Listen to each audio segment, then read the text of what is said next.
Welcome. In front of me is a Samsung Galaxy A54, and today I'll show you how you can insert SIM and SD card into this device.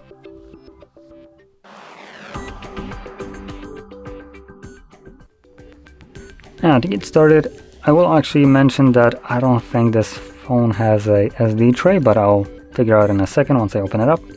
But you'll need to grab one of these things, a SIM eject tool, which should come provided with the device in the box, but if you can't find it, you can use a paper clip.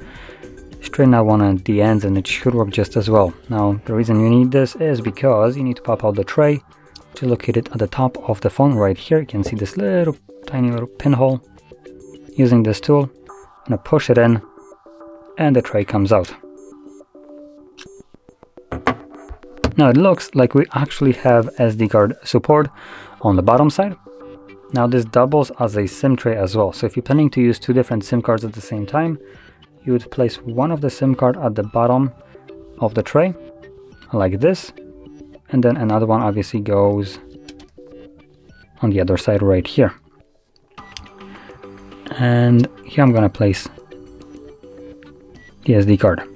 Now in placing these cards on the tray, make sure that they are clipped in correctly. They shouldn't be protruding from either side, and if you flip it over, they should be holding in place. So if it's falling out, just squeeze it in a little bit tighter in there, make sure that it clips in place, and you should be good to go.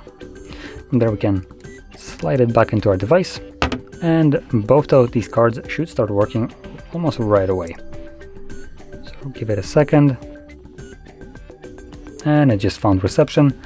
It sees the SIM card, as you can see right here, and SD card works as well, which you can see right here.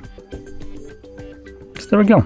Now if you found this very helpful, don't forget to hit like, subscribe, and thanks for watching.